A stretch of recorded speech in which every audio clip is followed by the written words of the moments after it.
Okay, सुनो बच्चे ध्यान, लिसन केयरफुली एवरीवन। आज जो चैप्टर करेंगे बच्चे वो है मोशन इन वन डायमेंशन।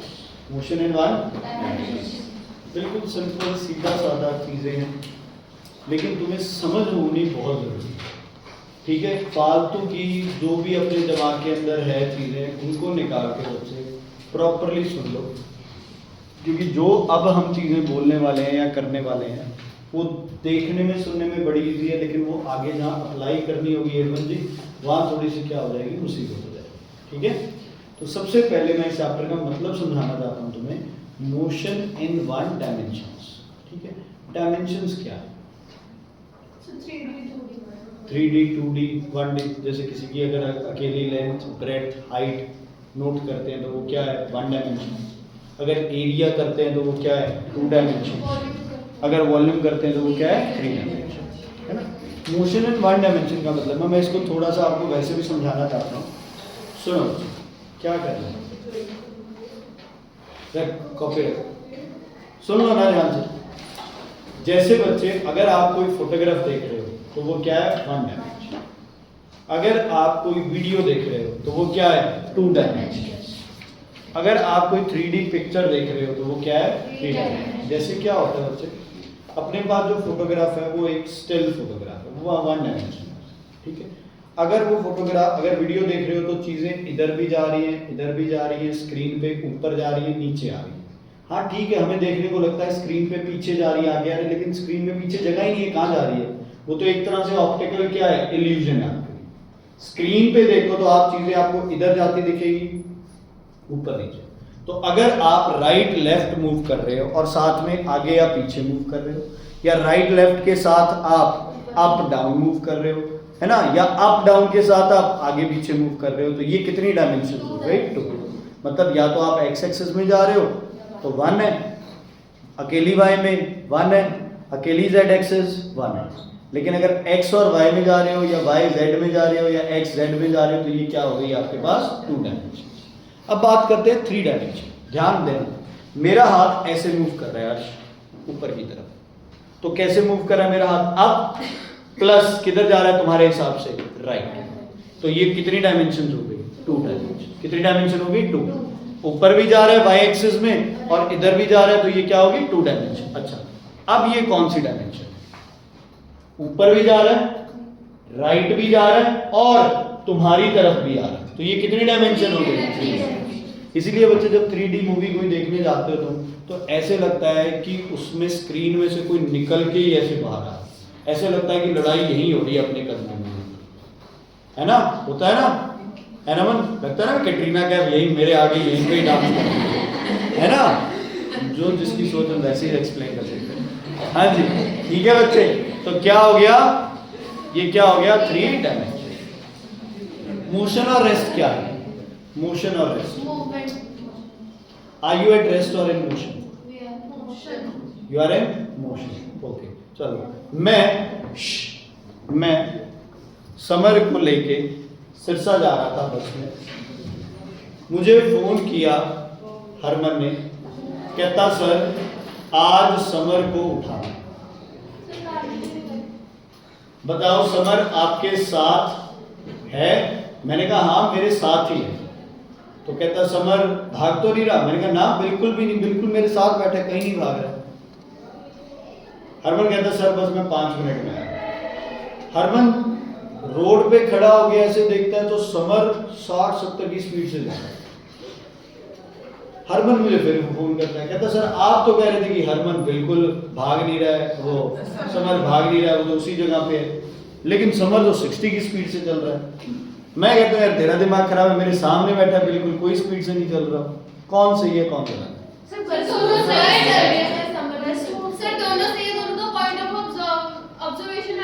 अलग। देखो बॉडी रेस्ट में और मोशन में होती है according to your surrounding, according to your surrounding. We are at rest with respect to each other, but we are in motion with respect to other. धरती पे हम लोग एक दूसरे के हिसाब से क्या है, रेस्ट में है, लेकिन अगर कोई हमें मून से देख रहा है बच्चे तो हम किस में हो गए, मोशन। किस में हो गए, मोशन। समझ आ गई बच्चे? Is it clear? तो रेस्ट और मोशन को सिंपल डिफाइन यही है, अगर बॉडी इनिशियल और फाइनल पोजीशंस बॉडी की अलग अलग है तो उसे क्या बोलोगे? मोशन। अगर इनिशियल और फाइनल पोजीशन बॉडी की सेम है तो वो किस पे है? रेस्ट, है ना। मैं चाहे 36 जगह जाके वापस इसी जगह पे आके खड़ा हो जाऊं तो मैं किस पे होऊंगा? रेस्ट पे। लेकिन अगर मेरी इनिशियल और फाइनल पोजीशन में डिफरेंस है तो मैं हरमन जी किस में हूँ? मोशन। समझ आ गया? दो तरह की तुम्हारे पास क्वांटिटीज होती है बच्चे, एक को बोलते हैं स्केलर क्वांटिटी, एक को बोलते हैं वेक्टर क्वांटिटी। स्केलर क्वांटिटी वो क्वांटिटी है जिसमें अकेला चाहिए मैग्नीट्यूड, मतलब वैल्यू, डायरेक्शन नहीं चाहिए। वेक्टर क्वांटिटीज वो क्वांटिटीज है जिसको डिफाइन करने के लिए डायरेक्शन चाहिए, डायरेक्शन भी चाहिए। अगर मैं यहाँ पे युग प्रतीक के चांटा मारूं तो युग प्रतीक किस साइड गिरेगा? कौन सी साइड से चांटा मारोगे? क्या ये मुझे जवाब देने की जरूरत है? लेफ्ट या राइट बता दो, क्या मुझे जवाब देने की जरूरत है? Do I need to answer these people? Do I need to answer these people? बिना आंसर किए आप बता सकते हो किस साइड गिरेगा? नहीं। So force is which quantity? Vector. Which quantity? Vector. अच्छा, अगर मैं युग प्रतीक के थप्पड़ मारूं तो ये कितनी दूर जाके गिरेगा? कितनी फोर्स लगा रहे हो, है ना।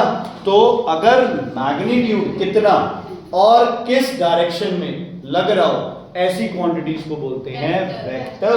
बाकी आपकी होती है scale. So force is which quantity? Vector. ओ भाई, force is which quantity? Vector. मैं बोलता हूं युग प्रतीक का मास है 5 kg। क्या इसके लिए आपको कोई डायरेक्शन चाहिए? क्या आप में से कोई ऐसे पूछे कि सर किस डायरेक्शन में है 5 kg? नहीं ना, नहीं बोलोगे ना। ओके, मैं बोलता हूं कि आज टेम्परेचर है 40 डिग्री सेल्सियस। क्या कोई तुम में से है जो पूछेगा कि सर किस डायरेक्शन में? क्या मैं बोलूं कि आज है 2 घंटे की क्लास, क्या कोई पूछेगा सर आगे 2 घंटे या पीछे 2 घंटे? आगे ही चलेंगे। 10 के बाद कितने बजने हैं? 11, 11 के बाद 12, 1, 2, 3, है ना। तो टाइम हो गया, टेम्परेचर हो गया, मास हो गया, है ना। ये कौन सी क्वांटिटीज है बच्चे? स्केलर। इनके लिए तुम्हें डायरेक्शन देना जरूरी नहीं, है ना। मैं कहता हूं length of a pencil is this much meters, direction चाहिए। मैं बोलता हूं एरिया इतना है, डायरेक्शन चाहिए। मैं बोलता हूं वॉल्यूम इतनी है, डायरेक्शन चाहिए? नहीं चाहिए। तो लेंथ, ब्रेड्थ, हाइट, ये क्या है बच्चे? Scalar quantities. क्या है? स्केलर। ओके, करंट कौन सी क्वांटिटी?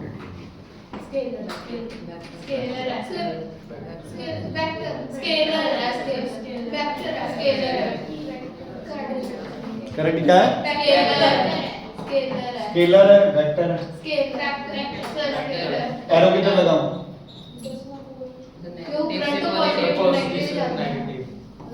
1 एरो लगाऊं या 2 एरो लगाऊं? 1 एरो। ये लगा दूं ना, तो मैंने तो डायरेक्शन बताई नहीं तुम्हें कैसे पता? पॉजिटिव टू नेगेटिव ही जाता है, टाइम हमेशा आगे ही जाता है।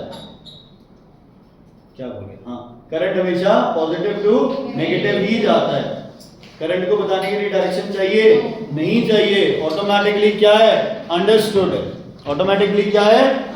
ऑटोमेटिकली क्या है? अंडरस्टूड है कि करंट हमेशा कहां से कहां जाएगा? Positive to negative, Arshika ji, या फिर high potential to low potential. ठीक है बच्चे, ये ऑटोमेटिक है, ये बताने की जरूरत ही नहीं है। तो करंट कौन सी क्वांटिटी है बच्चे? स्केलर। कौन सी क्वांटिटी है? स्केलर। कौन सी क्वांटिटी है? स्केलर।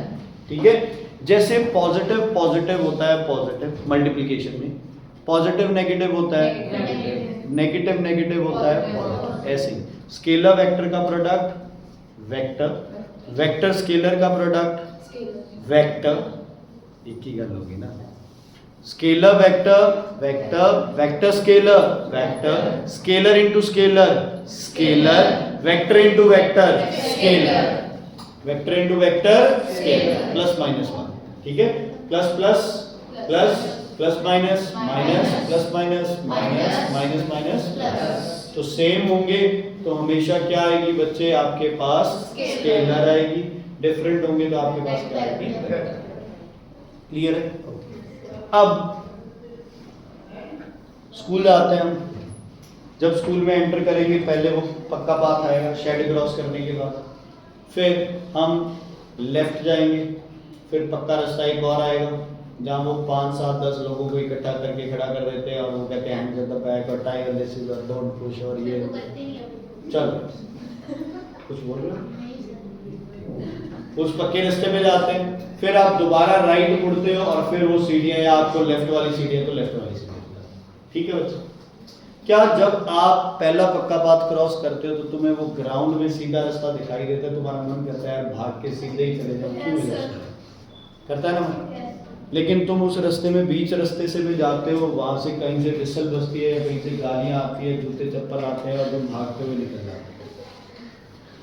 होता है ना ऐसा, है ना? मैं और भैया सब तो क्या कहते थे, हम तो ऐसे पहले भी रोकते थे बच्चे को, जाने देते थे, आधे रास्ते पहुंच जाता था ना, फिर उधर से वो सर फिर बनाते थे, फिर ग्राउंड खराब होता है यार, रास्ता पड़ जाएगा, घास खराब हो जाएगा ग्राउंड का। हाँ जी, दोनों रास्ते में से शॉर्टेस्ट डिस्टेंस कौन सा और एक्चुअल रास्ता क्या था जो तुमने दिया? तो एक्चुअल जो रास्ता है उसको बोलते हैं डिस्टेंस। क्या बोलते हैं? क्या बोलते हैं? डिस्टेंस। उसकी कोई डायरेक्शन नहीं, उसकी कोई डायरेक्शन, ठीक है? जहां से रास्ता बना है वहीं से ही जाना पड़ेगा भाई, कोई इलाज नहीं, है ना? डायरेक्ट रास्ता है वो क्या है? डिस्प्लेसमेंट। क्या है? क्या है? डिस्प्लेसमेंट। समझ आ गई?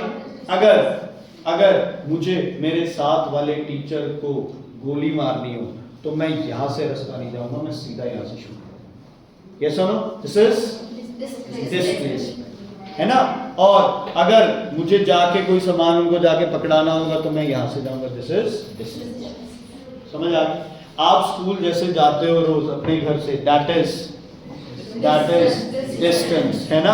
और आप में अगर शक्ति आ जाए और आप ऐसे करते ही बच्चे कबूतर बन जाओ तो आप घर कैसे आओगे? Bye displacement. कुछ तो है ना? बाकी कुछ बन जाए तो समझ आ गई? Shortest distance is displacement and actual path covered is distance. समझ आ गई? तो डिस्प्लेस बेटा सब अच्छे से लिखा हुआ है, कोई चक्कर नहीं। अच्छा, डिस्प्लेसमेंट किस पे डिपेंड करता है? इनिशियल पॉइंट पे और फाइनल पॉइंट, है ना? इनिशियल पॉइंट पे और फाइनल पॉइंट। समझ आ गई? मैं यहां से चला, पूरी दुनिया घूम के वापस यहां आ गया, मेरी डिस्प्लेसमेंट कितनी है? 0। स्टार्टिंग और फाइनल पॉइंट के बीच के डिफरेंस को क्या बोलते हैं? डिस्प्लेसमेंट। और एक्चुअल जो रास्ता पार किया उसको क्या बोलते हैं? डिस्टेंस। क्लियर है भाई? कोई दिक्कत, कोई परेशानी? Okay. Earth is revolving around the सन।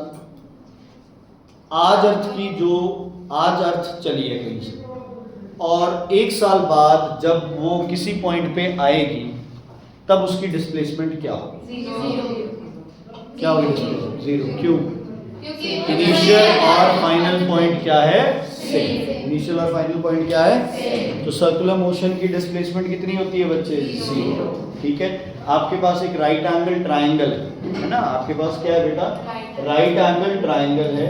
किसी इंसान को ए पॉइंट से सी पे आना है ना? तो जो ये हाइपोटेन्यूज है ये क्या है? डिस्प्लेसमेंट। और यहां से ये क्या है? डिस्टेंस। क्या है? क्या है? डिस्टेंस। दोनों सेम ही नहीं होते इसमें? पाइथागोरस नहीं पढ़ा? h² = p² + b², तो दोनों सेम ही तो होते हैं। हाइपोटेन्यूज और परपेंडिकुलर बेस सेम ही तो होते हैं, इक्वल ही होते हैं। इन दोनों की एडिशन इसके बराबर होती है। क्या लगता है इसमें? स्क्वायर लगता है। बेवकूफो, सोच रहे हो हाँ सच में होता है। इसका स्क्वायर और इसका स्क्वायर मिलके इसका स्क्वायर बनाते हैं। समझ आ गई? Is it clear? अगर a² = b² + c² है तो a = b + c, ये नहीं होगा। ठीक है? उनके स्क्वायर बराबर है, वैसे बराबर नहीं। तो शॉर्टेस्ट डिस्टेंस क्या है बच्चे आपका? हाइपोटेन्यूज, और एक्चुअल डिस्टेंस है परपेंडिकुलर और बेस। तो डिस्प्लेसमेंट कौन सी क्वांटिटी है? वेक्टर, है ना? सीध करनी है ना ਆਪਾਂ ਵੀ ਯਾਰ ਇਸ डायरेक्ट ਇੱਧਰ ਜਾਣਾ ਆਪਾਂ ਤਾਂ ਸ਼ਾਰਟੈਸਟ ਡਿਸਟੈਂਸ ਹੋਊਗਾ, ਜਾਂ ਇੱਧਰ ਜਾਣਾ ਆਪਾਂ ਤਾਂ ਸ਼ਾਰਟੈਸਟ ਡਿਸਟੈਂਸ ਹੋਊਗਾ। ਜਦੋਂ ਗੱਲ ਹੀ ਪਾਥ ਦੀ ਕਰਤੀ ਫਿਰ ਤਾਂ ਜਿੱਥੋਂ ਰਸਤਾ ਹੈ ਉੱਥੋਂ ਹੀ ਜਾਣਾ ਪਊਗਾ। ਉਹ ਕੀ ਹੋ ਗਿਆ? डिस्टेंस। क्या हो गया? समझ आ गई बच्चे? ऐसे ही डिस्टेंस अपॉन टाइम या distance per unit time is speed, displacement per unit time is velocity. क्या? वेलोसिटी। तो डिस्टेंस अपॉन टाइम हो गया स्पीड, स्केलर क्वांटिटी है स्पीड, और डिस्प्लेसमेंट अपॉन टाइम हो गया वेलोसिटी। वेलोसिटी कौन सी क्वांटिटी है? वेक्टर। वैल्यू सेम हो सकती है। अब डिस्प्लेसमेंट 0, अच्छा धरती की वेलोसिटी कितनी है? वेलोसिटी कितनी है धरती की? 0। क्यों? क्योंकि डिस्प्लेसमेंट क्या है? 0। तो डिस्प्लेसमेंट अपॉन टाइम क्या आएगा? 0। तो वेलोसिटी कितनी होगी? 0। कई बार यार दिमाग घूम जाता है कि अच्छा बॉडी यार उठे गई है, पुट्ठी आई है, दमन फेर गई है, वो है ना, इतना डिस्टेंस ट्रैवल किया बॉडी ने, हम लिख रहे हैं डिस्प्लेसमेंट 0, वेलोसिटी 0। तो हम थ्योरेटिकल जाएंगे, अगर बॉडी का इनिशियल फाइनल सेम है तो बॉडी की डिस्प्लेसमेंट कितनी है बच्चे? 0। वेलोसिटी कितनी है? 0। ठीक है, okay. Everybody you love your family, ठीक है, सब फैमिली इज ओके नो, है ना, सब लोग अपनी फैमिली को चाहते हैं, ठीक है, आपके ग्रैंड पेरेंट्स है, आपके पेरेंट्स हैं, भाई बहन जो भी है सबको, ठीक है, क्लियर है। कुछ भाई जाने दुश्मन हो सकते हैं एक दूसरे के, लेकिन लगभग सभी नॉर्मली रहते हैं।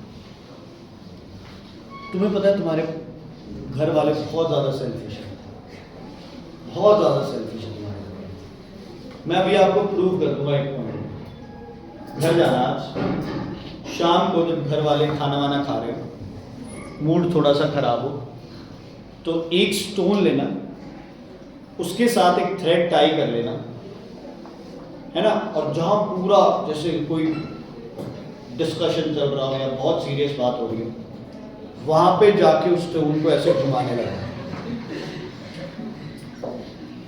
स्टोन है, थ्रेड है टाई, और वहां जाके स्टोन को जोर से क्या करना, कुछ भी जोर से उसे क्या करो, घुमाने लगे। जब तुम घुमा रहे होगे उसको, जो लोग भी तुम्हारे आसपास बैठे होंगे उनमें से एक बंदा भी ये नहीं कहेगा बेटा मत कर तेरे लग जाएगी। सब ऐसे करेंगे, ओए खट जा, रुक जा, है ना, इंग्लिश वाले तो प्लीज स्टॉप, मेरे लग जाएगी, हमारे लग जाएगी, किसी चीज के लग जाएगी। वो सेल्फिश लोग कभी नहीं कहेंगे कि तुम्हारे लग जाएगी, कभी नहीं कहेंगे। आप कोई भी चीज ऐसे घुमा लो, घुमाते गए, रुक जाना, लग जाएगी, है ना। और उनको ये भी पता है अगर तुम रोकोगे तो वो किसको लगेगी, तुम्हें ही लगेगी, लेकिन फिर भी वो कहते हैं रुक जाओ, लग जाएगी। ठीक है, करना कोई चक्कर नहीं। ओके सुनो, क्यों मेरे घर में क्यों कलेश करते? We are there to spoil your peace बच्चे, हमारे पीस में वो कोई थोड़ी है। सुनो इधर, कर ले। जब अर्श में ये जो हमने मजाक किया, जब अर्श ने इस मुरक्का को घर पे प्रैक्टिस किया बच्चे, शाम को घर वाले तंग होके आए, लाइट आई नहीं, सोने जो पानी है नहीं, है ना, रे स्प्रे डालने वाला आया नहीं, बड़े तंग होके घर पे आए। घर पे आते ही आगे अर्श ने अपना ये जादू शुरू किया। सुनो ध्यान से, अगर ये रस्सी टूट जाए,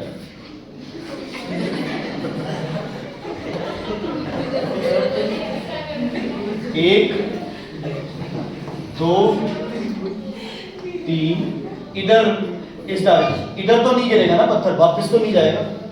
पत्थर किस डायरेक्शन में जाएगा? या किसी भी डायरेक्शन में जा सकता है, या दो ऑप्शन में से एक जगह जा सकता है, बताओ।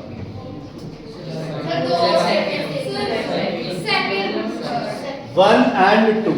सबसे पहली चीज, पत्थर 1 में तो नहीं जाएगा, ठीक है।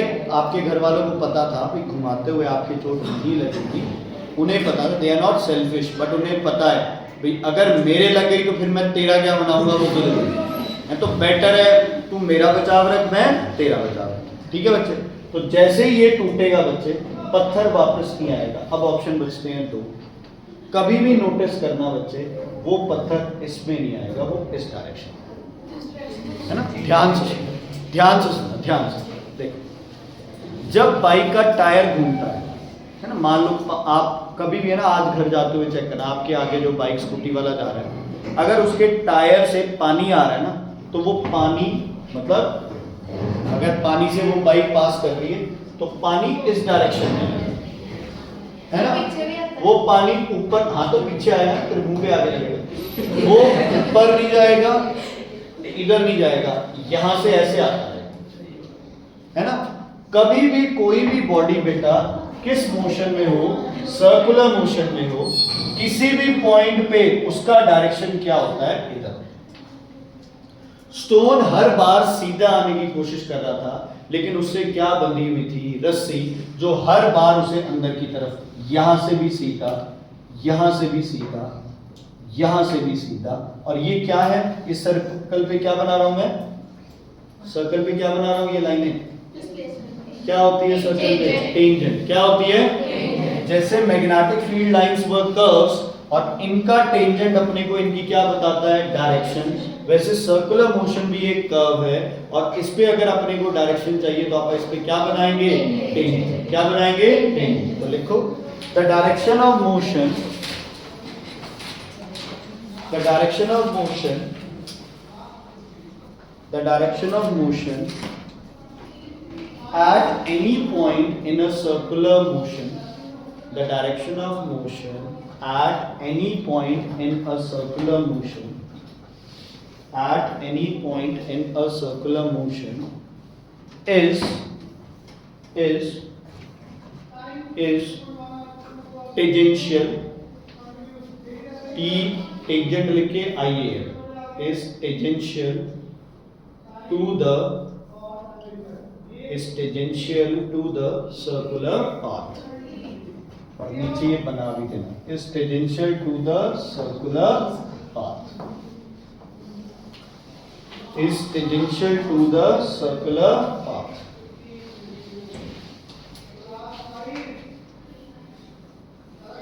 ठीक है बच्चे, ये क्वेश्चन आता है। तो यही किसकी डायरेक्शन है, डिस्प्लेसमेंट की। यही किसकी डायरेक्शन है, वेलोसिटी। किसकी बच्चे, वेलोसिटी। समझ आ गई। वेलोसिटी का यूनिट मीटर पर सेकंड, स्पीड का भी यूनिट मीटर पर सेकंड। अच्छा एक और यूनिट होता है कौन सा, किलोमीटर पर आवर। अच्छा एक बात बताओ मेरे को, अगर किलोमीटर पर आवर से मीटर पर सेकंड में करना है तो क्या करें, कंफ्यूजन होती है 18/5 या 5/18। 3 नहीं है यार, 5। सुनो इधर, सुनो सुनो सभी सुनो बच्चे, लिसन केयरफुली।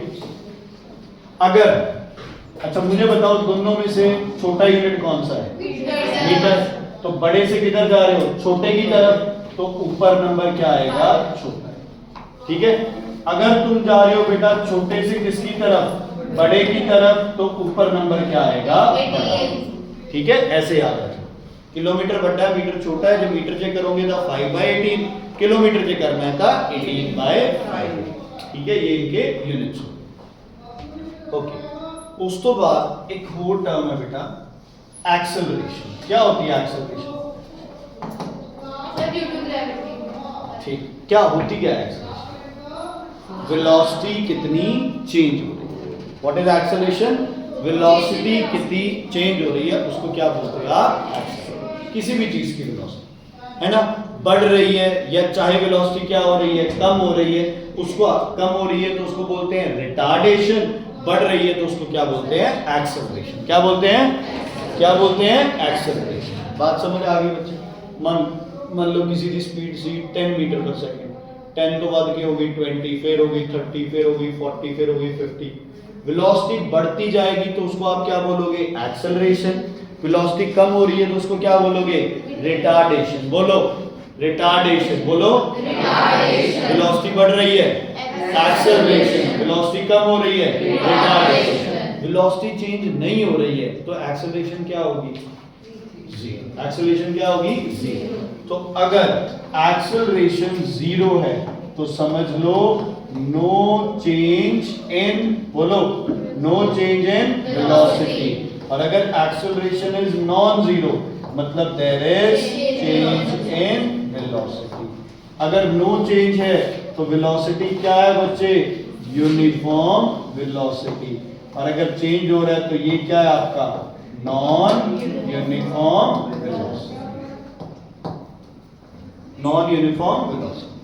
तो बॉडी की वेलोसिटी अगर चेंज हो रही है तो उसे बोलोगे एक्सेल। लिख लो बच्चे, ना कि बाद में साफ कर लेना यार, लिख लो। बाकी तो सब बुक में है बहुत अच्छे से, कुछ कुछ पॉइंट्स है वो बताओ, क्योंकि मेन तो चैप्टर स्टार्ट होगा ये बी पार्ट में, जब ये सारी चीजें आपका काम में लेंगे। अब याद रखना, अगर मैं कहीं बोलूं ना एक्सेलरेशन 0 तो समझ लो वेलोसिटी चेंज नहीं, और अगर मैं बोलूं एक्सेलरेशन इज नॉट 0 चेंज। अगर एक्सेलरेशन पॉजिटिव है तो वेलोसिटी क्या कर रही है? वेलोसिटी क्या कर रही है? इंक्रीज। अगर एक्सेलरेशन नेगेटिव है तो वेलोसिटी क्या कर रही है? Decrease. Acceleration positive velocity increase, acceleration negative velocity decrease. बेटा कल ही है सुबह वाले ट्यूशन, परसों अच्छा सेम ही होगी बच्चा, अभी तो कोई गर्मी वाली बात ही नहीं। अरे मतलब जो उस टाइम चल रही थी वो थोड़ी है, बारिशें आ रही है तो कुछ कहना बेटा?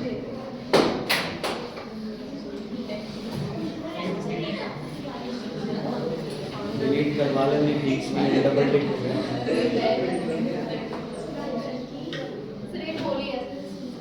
हाँ जी बच्चे, वीडियोस हो गई पुरानी सारी, बोलने में क्या रहा था? क्लियर है बच्चे? अच्छा एक चीज बताओ, एक बॉडी रेस्ट पे है और रेस्ट पे ही है, उसकी एक्सेलरेशन क्या होगी? क्या होगी उसकी एक्सेलरेशन? Uniform non uniform. कोई बॉडी रेस्ट पे है और वो रेस्ट पे ही है पूरे उसमें, तो उसकी एक्सेलरेशन कितनी है? 0।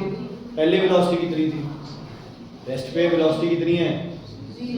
0। और फाइनली कितनी है? 0। चेंज इन वेलोसिटी कितना है? 0। हमें वेलोसिटीज नहीं देखनी, हमें क्या देखनी है? Change in velocity. कोई बॉडी 10 की स्पीड से चल रही है और बाद में भी 10 की स्पीड पे है, एक्सेलरेशन कितनी होगी? 0। 10 - 10 0। कोई बॉडी 10 की स्पीड से थी and the speed increase to 40, अब क्या है? एक्सेलरेशन। क्या है एक्सेलरेशन? पॉजिटिव। क्या एक्सेलरेशन? पॉजिटिव। एक्सेलरेशन का बच्चे, अच्छा किसी की वेलोसिटी को कम या ज्यादा करने के लिए उस पर फोर्स लगानी पड़ेगी, सही है गलत? किसी भी बॉडी की वेलोसिटी कम या ज्यादा करने के लिए उस पर फोर्स लगानी पड़ेगी। अगर वेलोसिटी कांस्टेंट रखनी है तो फोर्स लगाने की जरूरत नहीं है ना?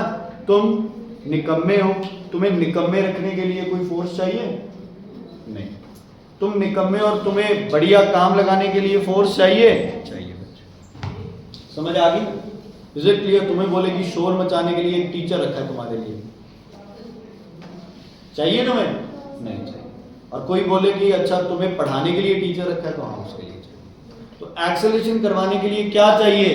फोर्स। एक्सेलरेशन 0 है तो क्या आपको फोर्स चाहिए? नहीं चाहिए।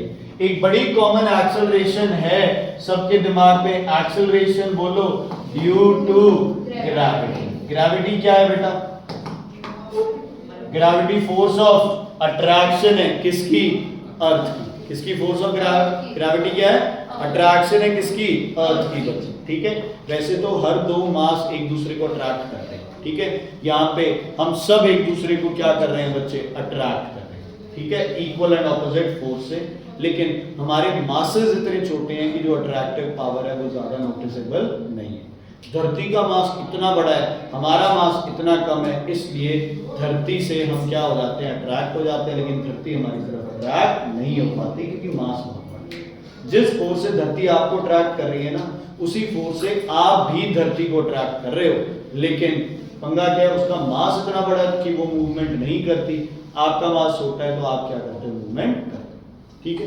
Acceleration due to gravity value कितनी होती है बेटा? ये 9.8 मीटर पर सेकंड स्क्वायर। एक्सेलरेशन की यूनिट बाद में करेंगे। हाँ जी बच्चों, क्या मतलब है इसका? पहली गल तो एक्सेलरेशन की है, 0 है कि नॉन 0 है? नॉन 0। पॉजिटिव है नेगेटिव? मतलब बॉडी की वेलोसिटी की करूगी? बढ़ूगी। कदों?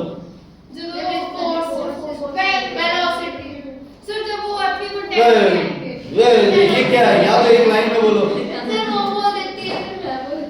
हाँ, जब वो आपकी कांटेक्ट में आएंगे तब 9.8 मीटर पर सेकंड स्क्वायर से वेलोसिटी बढ़ जाएगी। मीटर पर सेकंड से मीटर पर सेकंड स्क्वायर से, मीटर पर सेकंड स्क्वायर वो तो एक्सेलरेशन होगी।